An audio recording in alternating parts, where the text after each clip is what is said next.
করছি ভালো আছেন। আপনাদের ভালোবাসায় ঠাকুরের কৃপায় আমিও ভালো আছি।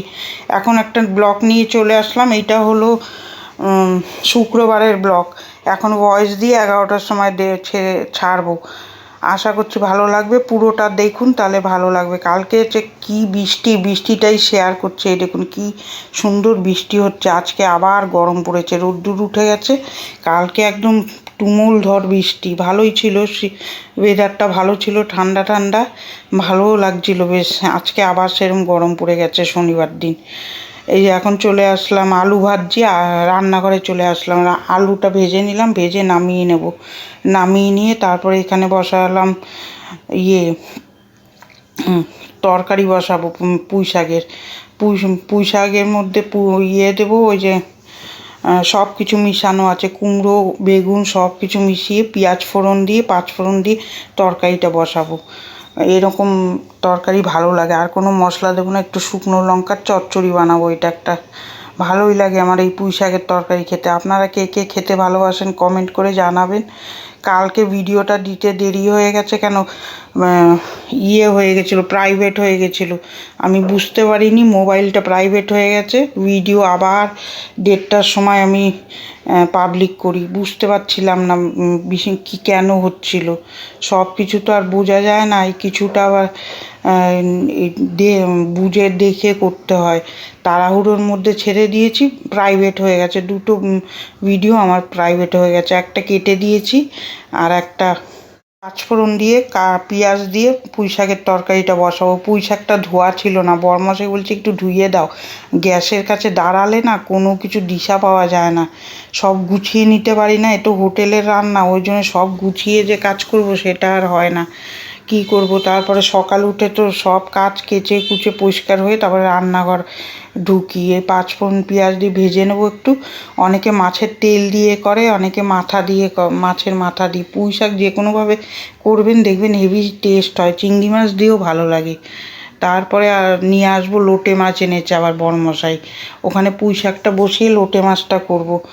বৃষ্টি হচ্ছে তো শরীরটা ম্যাজ করছে। দেখবেন গরমের থেকে পট করে বৃষ্টিতে আসলে শরীরটা কীরকম লাগে। পুঁই শাকটা ওখানে নাড়িয়ে ঢাকা দিয়ে কড়াইতে তেল দিয়ে গোটা জিরা দিলাম, পেঁয়াজ ফোড়ন দিলাম, কুচি করে দিলাম, দিয়ে একটু লাল লাল করে ভাজা হলে পেঁয়াজ আদা রসুন টমেটোর পেস্টটা দিয়ে দেবো। এটা ঝুড়ো বানাবো। মেয়েটা কালকে খেতেও আসেনি, পরোটা আর আলুর তরকারি নিয়ে গেছিলো। এই বৃষ্টির মধ্যে আসবে কীরকমভাবে, বলছে মা দিয়ে দাও, আমি ওখানে বসে খেয়ে নেবো। দুপুরবেলা আমার খেতেও ভালো লাগছে না, মেয়েটা আসেনি তো ভালো লাগছিল না।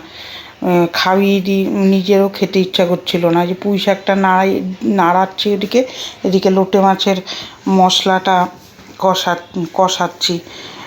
ওখানে লবণ কম হয়েছিল, একটু পুঁই শাকে লবণ দিলাম, ভালোই হয়েছিল খেতে। আর আজকে তো শনিবার, এটা শুক্রবারের ব্লগ। আজকে তো জামাই ষষ্ঠী। কারা কারা জামাই ষষ্ঠী খেতে যাচ্ছেন কমেন্ট করে জানাবেন।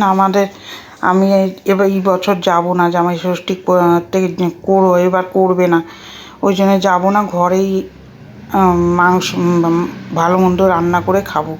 এই যে লোটে মাছটা দিয়ে দিলাম, দিয়ে ভালো করে নাড়াচাড়া দেবো। আপনারা কে কে জামাই ষষ্ঠীতে যাচ্ছেন কমেন্ট করে জানাবেন। আজকে তো জামাইদেরই বাজার, ভালো মন্দ খাওয়াবে। আর যাদের একটা জামাই তাদের তো আরও ভালো, বেশ অনেক রকম রান্না করে। একটা আর 5টা কি, আমাদের আগে হতো। আমাদেরও আমরা 5 বোন, 5টা জামাই, এতগুলো লোকের রান্না বান্না আনন্দ হতো। এখন তো আস্তে আস্তে বয়স হয়ে যাচ্ছে। আর দিদির ঘরে ও মেয়ে হয়েছে, ওর বিয়ে হয়ে গেছে, ওরও জামাই ষষ্ঠী ঘরে করবে। কে আর এখন যাবে এরকমভাবে। এরপরে কদিন পরে আমার মেয়েরও বিয়ে হবে, আমারও ঘরে জামাই ষষ্ঠী করতে হবে। এখন কি আর আমাদের বয়স হয়ে যাচ্ছে, আর কি জামাই ষষ্ঠী করবে। আর জামাইদের আজকে ভালো শাশুড়িরা রান্না করে ভালো মন্দ খাওয়াবে। আমি আজকে একটু ভাবছি একটু রান্না করে আর বরমশাইকে দেবো। কী করবো, না হলে জামাই, ওরা তো আশা করে থাকে এই জামাই ষষ্ঠীর আশা। এই বছরটা করবে না, একটু অসুবিধা আছে ওর জন্যে। আপনারা কে কে যাচ্ছেন কমেন্ট করবেন। এই যে পুঁই শাকটা হয়ে গেছে, লোটে মাছটা এবার ভাজবো। আমার তো ইচ্ছা আছে একটা জামাই একদম ভালো করে জামাই ষষ্ঠী করবো বিয়ে হলে, কিন্তু আশা তো আছে, জানি না কি আছে আমার কপালে, জামাই কীরকম আসবে। যে কথা বলতে বলতে লোটে মাছটা হয়ে গেল, নামিয়ে নিলাম। আশা তো অনেক কিছুই থাকে, আশা তো আমার পূরণ হয় না। এখন জানি না জামাই কীরকম জামাই আসবে। আর আমার তো খুব ভালো লাগে, আর রান্না টান্না করে পেট ভরে খাওয়াবো একমাত্র জামাই হবে। আর ওই রান্না টান্না করে খাওয়াবো ওই একটা আশা আছে, জানি না এখন কী আছে কপালে। এই যে লোটে মাছটা তৈরি করে নিলাম, তারপরে চলে আসলাম বাসন গুছাতে। বাসনগুলো গুছিয়ে নেব, তারপরে আর বাদবাকি কাজ করব। আর বাসন ভিডিওগুলো কীরকম লাগছে কমেন্ট করে জানাবেন। আপনারা তো ঠিক করে এখন আমার ভিডিও দেখছেন না মনে হয়, কমেন্টও আসছে না, ভিউ আসছে না, ওই জন্যে ভালো লাগে না করতে ভিডিও। মাঝে মাঝে ভাবি কি ছেড়ে দেবো, তারপরে ভাই না, ধৈর্য করে করি, একদিন না একদিন ঠিক মানুষের চোখে পড়বেই। এই যে কথা বলতে বলতে বাসনগুলো ধুয়ে নিলাম। বৃষ্টি হচ্ছে বাইরে, আর তুমুল ঝড় বৃষ্টি। কালকে রাস্তাঘাটে জল উঠে গেছিলো, কিন্তু ওয়েদারটা খুব ভালো ছিল। ভালো হয়েছে, একটু বৃষ্টি হয়ে ঠান্ডা করে দিল। আজকে জামাই ষষ্ঠীতে জামাইরা ভালো মন্দ খাবে, একটু টিপটি করে খেতে পারবে। জামাই ষষ্ঠীতে যা গরম পড়ে বাবা, বলার কথা না। তারপরে এই আজকে ভালো মতন জামাইরা পেট ভরে ভরে খেতে পারবে। এই যে সুন্দর করে বাসনগুলো মেজে নিচ্ছি, মেজে নিয়ে তারপরে ওই টাইলসগুলো ঘষবো। এগুলো তো রেগুলারই কাজ। আর আমাদের সংসার ধর্ম ছেড়ে কোথাও যাওয়াও যায় না, যদিও বাপের বাড়ি নিমন্ত্রণ থাকে। সংসার এখানে গুছিয়ে গাছিয়ে দিয়ে রান্না টান্না করে তারপরে আমার যেতে হয়, এতে আরও কষ্ট হয়। ওর থেকে আমি বাবা ঘরেই যা খাবো, ওই যা সিদ্ধ ভাত আমার ভাল লাগে, যা অনুষ্ঠানই হোক সবাই চলে যায়, আমি যেতে পারি না। আমার এই সংসার পুরো কাজ টাজ গুছিয়ে দেবো, তারপরে কে করবে? আমার বরের হাতে পুরোটা ছেড়ে তো আর যাওয়া যায় না, উনি একা একা কীরকমভাবে করবে। যে কোনো নিমন্ত্রণতে যেতে হলে আমার ঘর দুয়ার পরিষ্কার করে ধরে পরিপাটি করে তারপরে যেতে হয়। দূর, আমার তখন আর এনার্জি লাগে না, ওর থেকে ঘরে থাকাই ভালো। সবাই চলে যায়, আমার হয়ে যায় দেরি, আর গিয়ে তারপরে ভালো লাগে না। ঘরে এত কাজ করে যাই, ওখানে গেলে তো আর কিছু করতে হয় না, আমাকে দেয়ও না মা করতে, যেহেতু ঘরে এত কাজ করি। ওখানে গেলে আমার কিছু করতে হয় না, খেয়ে খালি থালাটাই রেখে দিই, কিছু করি না। আমরা কোনো বোনই সেরকম একটা কাজ করি না। বাপের বাড়িতে গেলে মা আছে, মা করে, ভাইয়ের বউ আছে, ওরা করে, আমরা করি না অত। এই যে সুন্দর করে বাসনগুলো ধুয়ে নিলাম। আপনারা কীরমভাবে জামাই ষষ্ঠী কাটাচ্ছেন কমেন্ট করে জানাবেন। আসুন দেখায় দুপুরে রান্না। পুঁই শাকের তরকারি করেছি, আলু ভাজা, লোটে মাছ, মুগ ডাল আর ভাত। তারপরে এই যে চলে আসলাম জল ভরতে।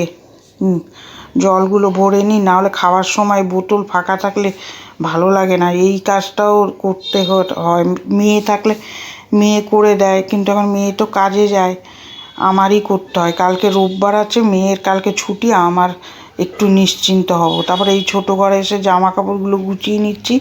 মেয়ে থাকলে দেখবেন অনেক সুবিধা হয়, অনেক কিছু করে হাতে হাতে।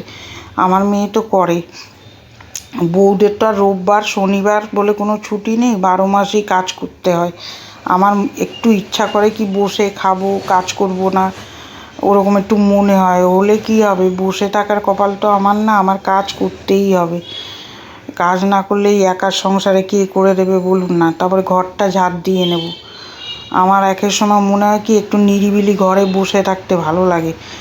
কি করব, বসার তো কপাল নেই, কাজ করতেই হবে। বিয়ের পর থেকে আর বসার উপায় থাকে না, নিজের সংসার হয়ে গেলে কাজ তো করতেই হবে। এই যে সব ঝাড় দিয়ে নিলাম। বৃষ্টি দিয়ে শুরু করেছি, বৃষ্টি দিয়েই আবার শেষ করব। কালকে ওয়েদারটা খুব ভালো লাগছিলো, ঘুম খাওয়া বেশ ভালো হয়েছে। আজকে আবার একটা গরম পড়ছে, ভালো লাগে না এই গরম। এই যে ঝাড় দিয়ে নিলাম, সুন্দর করে ঝাড় দিয়ে ঘরটা মুছে নেব। মোছাটা আর আপনাদের সাথে শেয়ার করলাম না, ভিডিও অনেক বড় হয়ে গেলে আপলোডে দিতে খুব কষ্ট হয়ে যায়। এই দেখুন বৃষ্টি হচ্ছে, কি সুন্দর ওয়েদারটা, ভালো লাগছে। খেয়ে গিয়ে শোবো, এক টানা ঘুম হবে। আর এই গরমে কদিন যা জ্বালাচ্ছে, খেতেও ভাল লাগে না, শুতেও ভাল লাগে না, প্রচণ্ড গরম। আমরা বসে বসে জানলায় বিকালবেলায় সুন্দর বসে বৃষ্টি দেখছিলাম। আমাদের বেরোতে হয় না, জানলায় বেলকুনিতে বসলেই সব কিছু দেখা যায়। ভিডিওটা এখানেই শেষ করে দেবো। ভিডিওটা কার কার ভালো লাগছে একটা লাইক দেবেন, সাবস্ক্রাইব করে আমার পাশে থাকবেন। ভালো থাকবেন, সুস্থ থাকবেন, জামাই ষষ্ঠী ভালো করে কাটান। আর ভালো লাগলে ভিডিওটা বেশি বেশি করে শেয়ার করে দেবেন। আগামী জামাই ষষ্ঠী